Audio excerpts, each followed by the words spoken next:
Good morning. ప్రభువైన యేసుక్రీస్తు వారి పరిశుద్ధ నామములో అందరికీ శుభాలు. ఈరోజు మన అనుదిన ఆత్మీయ ఆహారంగా హెబ్రీల్కి రాసిన పత్రిక 12వ అధ్యాయము 11వ వచనాన్ని ధ్యానించుకుందాం. మరియు ప్రస్తుతమందు సమస్త శిక్షయు దుఃఖకరముగా కనబడునే గాని సంతోషకరముగా కనబడదు. అయినను దాని యందు అభ్యాసము కలిగిన వారికి అది నీతి అను సమాధానకరమైన ఫలమిచ్చును. చదవబడిన వాక్యంలో చూసినట్లయితే ప్రస్తుతము మనకు కలుగుతున్న సమస్త శిక్ష అది దుఃఖకరంగా ఉంటుంది. అంటే ఒక విద్యార్థిని ఉపాధ్యాయుడు టీచర్ గారు శిక్షించినప్పుడు అది శిక్షలాగే కనపడదు, కానీ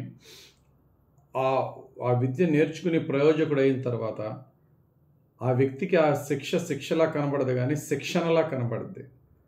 పనిష్మెంట్ వేరు, ట్రైనింగ్ వేరు, శిక్ష వేరు, శిక్షణ వేరు. అలాగే మన జీవితంలో కూడా దేవుడు కొన్నిసార్లు మనల్ని శిక్షిస్తూ ఉంటాడు. అది మన మంచి కోరే. తండ్రి తనకిష్టుడైన కుమారుని శిక్షించు రీతిగానే శిక్షిస్తాడు. మనకు ఆ శిక్షణగా అనిపించదు, తర్వాత తెలుస్తుంది. ఆ శిక్ష లేకపోతే మనము సర్వనాశనం అయిపోతాం. చిన్న చిన్న కష్టాలు, నష్టాలు, బాధలు, శ్రమలు దేవుడు పంపిస్తాడు ఒక ప్రత్యేకమైన ఉద్దేశంతో. ఆ శ్రమలు చూసి కృంగిపోయి మనం చాలా బాధపడుతూ ఉంటే దేవుడు ఆ శ్రమల్లోంచి బయటకు తీసుకొచ్చిన తర్వాత, ఆయన మేలైన నీతి మార్గంలో మనల్ని నడిపించిన తర్వాత, ఒక్కసారి మనం వెనక్కి తిరిగి చూసుకున్నప్పుడు ఏ కష్టాల నుంచి దేవుడు పైకి లేపాడని ఆలోచన చేసినప్పుడు, ఆ కష్టాలలో, ఆ శ్రమల్లో నేను ఎంతగా దేవునికి దగ్గరయ్యాను అనేది కూడా మనం చూసినప్పుడు, మనము కూడా 119వ కీర్తన రాసిన కీర్తనకారుడు ఎలాగైతే తన యొక్క జీవితాన్ని, తన లైఫ్ ఎక్స్పీరియన్స్ని వివరించాడు, మనం అలాగే చెప్పగలం.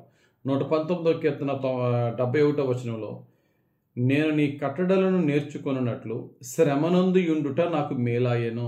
ప్రవ్వా, ఆ రోజు కొన్ని శ్రమలు కూడా నన్ను పంపుట నాకు చాలా మేలైంది ప్రవ్వా. నేను నీ నీతి మార్గములు, నీ వాక్యానుసారమైన జీవితాన్ని నేను నేర్చుకున్నాను ప్రవ్వా. ఆ రోజు అంటాం ఈ మాట, ఏంటి ప్రభు ఈ శ్రమలు అంటాం. ఆ గట్టు ఎక్కి దేవుడు మనలను ఆ శ్రమలన్నిటి నుంచి బయటికి తీసుకొచ్చి మనకి మనకి బుద్ధి వచ్చేలా చేసిన తర్వాత మనం రియలైజ్ అవుతాం. శ్రమ నొంది ఉండుట నాకు మేలాయను అన్నాడు 71వ వచనంలో. పైన 67వ వచనంలో, శ్రమ కలుగక మునుపు నేను త్రోవ విడిచితిని, ఇప్పుడు నీ వాక్యం అనుసరించి నడుచుకొనుచున్నాను. శ్రమలు నా జీవితంలో రానప్పుడు అసలు నేను చాలా దుర్మార్గంగా జీవించాను ప్రభా. నీ నీతి, నీ భక్తి, నీ ప్రేమ, నీ పవిత్రత, నీ కనికరము, నీ అందరి విశ్వాసం ఏమీ లేని వాడిగా జీవించాను. నాకున్న దాంట్లో అతిశయించాను. కానీ ఈ శ్రమలు నాకు ఎన్నో పాఠాలు నేర్పాయని, శ్రమలను బట్టి మనం దేవునికి వందనాలు చెప్పుకునే స్థితిలో కూడా మనము ఉంటాం ప్రియులారా. భక్తుడైన యోసేపుని అన్నయ్యలు కొట్టి అమ్మేసి ఐగుప్తు దేశానికి వేసినప్పుడు ఎంతో వేదన పడ్డాడు యోసేపు. కానీ అక్కడ దేవుడు అతను ప్రధానమంత్రి చేసిన తర్వాత, ఏ అన్నయ్యలైతే తను కొట్టి తరిమారో వాళ్ళ అన్నయ్యలు తన కాళ్ళ దగ్గరికి దేవుడు తెచ్చిన తర్వాత వాళ్ళ అన్నయ్యలతో అంటాడు, మీరు నాకు కీడు యోచించితిరి, కానీ దాన్ని దేవుడు నాకు ఈరోజు మేలుగా మార్చాను అంటాడు. ఆదికాండం 50వ అధ్యాయం 20వ వచనం. You intend it for evil but God turned it for good. మన జీవితంలో కూడా మన కంటికి శ్రమలుగా, శోధనలుగా, బాధలుగా కనబడచ్చు ఈరోజు. Today's pain will be tomorrow's testimony. మనకి ఈరోజు దేవుడు పెట్టిన పెయిన్ టెస్టిమోనీ అయిపోద్ది. మనల్ని పరీక్షించే కాలము ఒకరోజు సాక్ష్యం చెప్పే విధంగా దేవుడు మనల్ని మార్చుతాడు. కాబట్టి ప్రియులారా, శ్రమల్లో, శోధనలో కృంగిపోవద్దు.